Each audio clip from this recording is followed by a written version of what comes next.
Shalom, selamat pagi saudaraku. Renungan Suara Kebenaran 1 April 2024 dengan tema Seperjuangan. Mengapa orang tidak rindu bertemu dengan Tuhan Yesus? Karena tidak seperjuangan dengan Tuhan. Itu masalahnya. Sungguh saudaraku, banyak orang yang tidak seperjuangan dengan Tuhan. Dan mengapa orang tidak seperjuangan dengan Tuhan? Karena umumnya mereka hanya memiliki perjuangan hidupnya sendiri. Kenapa orang punya perjuangannya sendiri? Karena dia hanya memikirkan apa yang manusia pikirkan, bukan yang Tuhan pikirkan.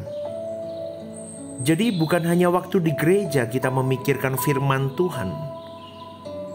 Bagi para pendeta, bukan hanya pada waktu di dalam persiapan khotbah, tetapi setiap saat, saudaraku.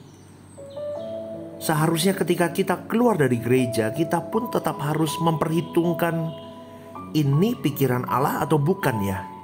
Seharusnya begitu. Keputusan ini sesuai dengan Tuhan atau tidak ya? Seharusnya begitu, saudaraku. Dalam segala hal hidup kita. Memang tidak mudah bagi kita dan hal itu harus dilatih, saudaraku. Karena sepikiran dengan Tuhan membuat kita seperjuangan dengan Dia.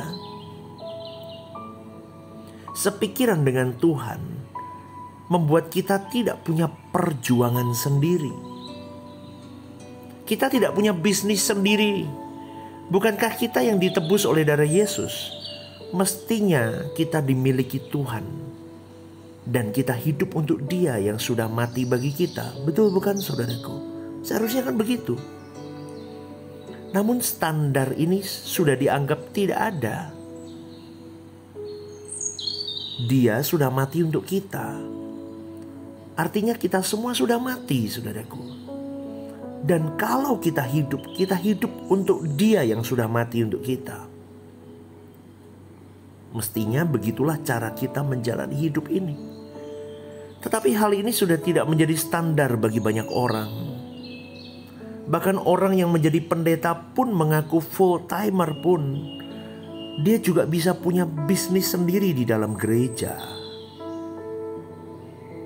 Sekarang bagaimana kita dapat memurnikan motivasi atau memikirkan apa yang Allah pikirkan, saudaraku?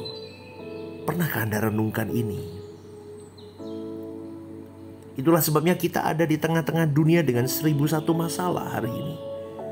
Karena masalah-masalah itu adalah media di mana kita harus memiliki antara apa yang dipikirkan Allah dan apa yang dipikirkan manusia. Kalau kita hanya di ruangan gelap, meditasi di tengah hutan, maka kita tidak punya persoalan, tidak punya pilihan. Tidak teruji apakah kita mengikuti pikiran Allah atau pikiran manusia. Dan itu dimulai dari soal kecil yang anak dunia atau orang dunia pun dapat punya etika. Jadi apa yang dipikirkan Allah dan manusia itu jelas berbeda. Pertimbangan kita harus sesuai dengan pertimbangan Tuhan. Tentu medianya adalah pengalaman hidup. Perjalanan hidup kita hari-hari, saudaraku. Setiap orang yang mengikut aku, ia harus menyangkal dirinya, memikul salibnya dan mengikut aku. Itu kata firman Tuhan.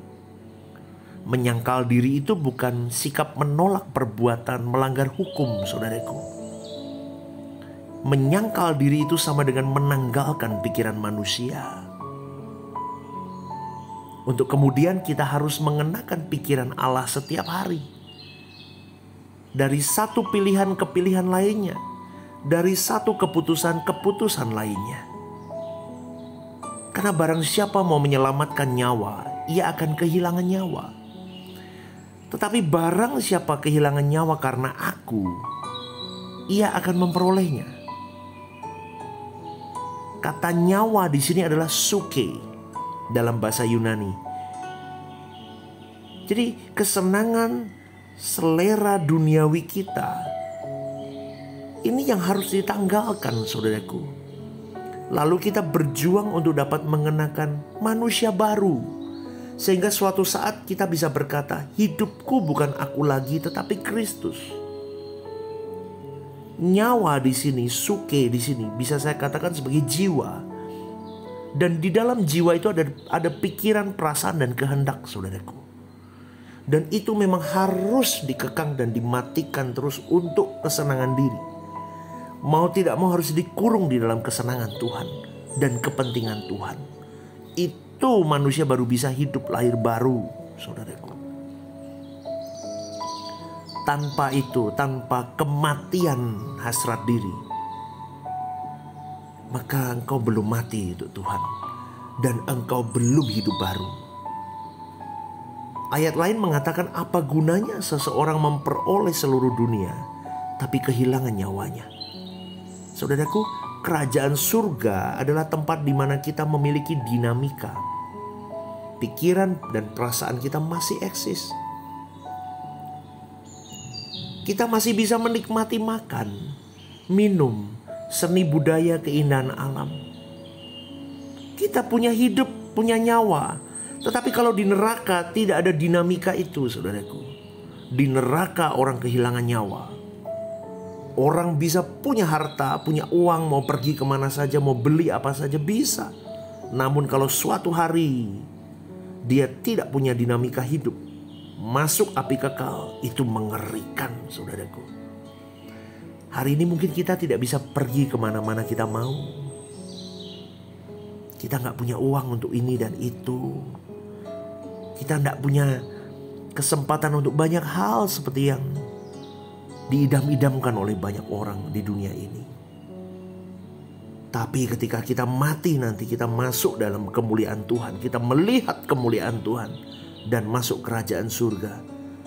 Wow, itulah anugerah terbesar dalam hidup kita. Jadi jangan sombong ya. Milikilah perasaan beban dan krisis. Dan mari kita berlatih terus. Kita harus berjuang terus, saudaraku. Kita berjuang untuk memikirkan apa yang Allah pikirkan, supaya kita jangan kehilangan pengharapan abadi di kekekalan.